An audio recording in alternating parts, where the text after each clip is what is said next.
Hey, fifth grade, this is Miss Racer here. Today, your assignment is lesson 9, and that is practice for your oral book report. Now, you're not doing your oral book report, instead, you're doing book report posters, so it's going to be a little bit different.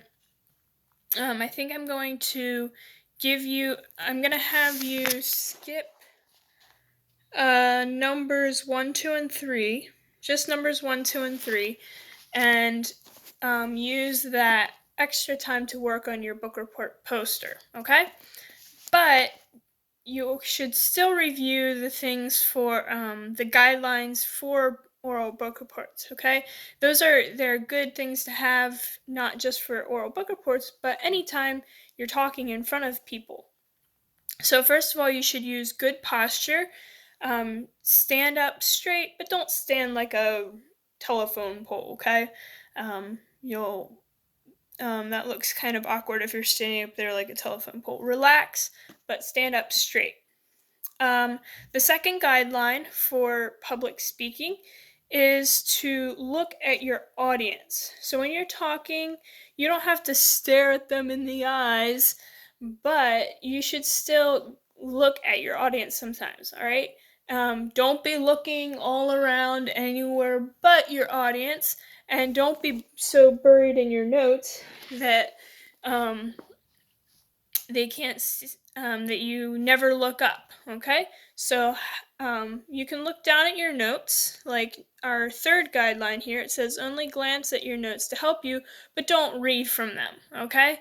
And so that goes along with looking at your audience. You need to, if you can glance down to look at your notes, but you should look back up to give your speech, okay?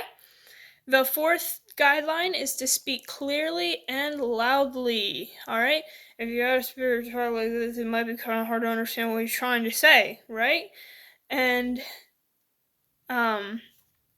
so slow down, take your time, and say what you need to say, and think through what you need to say. Because sometimes when I'm talking, I don't always think through my mouth works fast, or my brain works faster than my mouth, or something, and I get my words mixed up. So I need to slow down a little bit and take my time when I'm talking.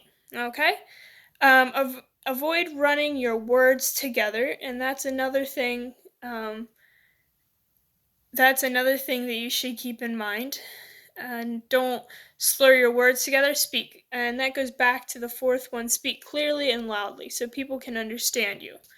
And the last one is a good one for me because it says don't say or other filler sounds and words. And that one I know I don't do very well on. I know I say sometimes, or probably a lot.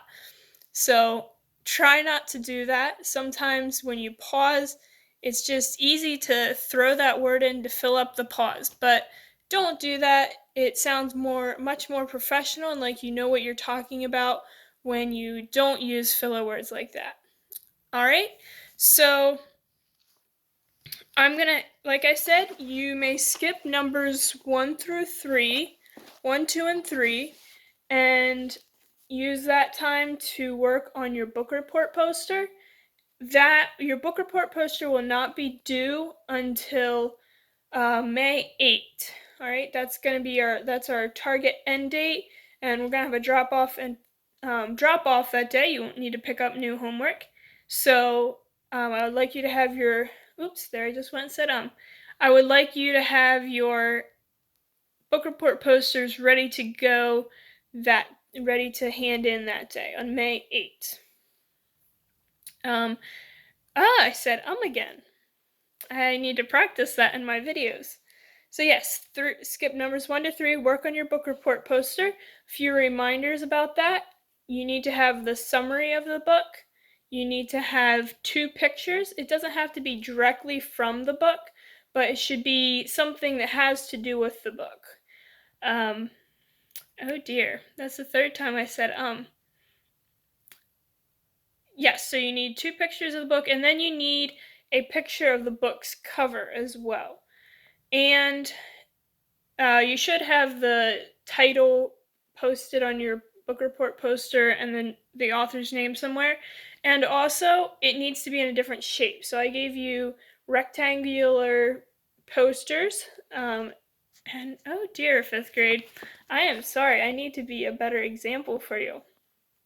So I gave you rectangular posters, and those you need to change the shape in some way. So if it was, try to think of an object or something that was maybe important to your story, and hopefully, oh dear, hopefully it's not too complicated. Okay, you don't need to do something really, really complicated. Some of the 7th and 8th graders did some really complicated ones. Someone actually traced the outline of Nicaragua, which was probably took a long time to do. You don't have to be that detailed, but if you remember, someone else outlined the shape of a car because that had a part in the story. So for your shape, you may just give scalloped edges or something, but I would encourage you to get more creative and try to find an object or something that has to do with the story and use that for your shape.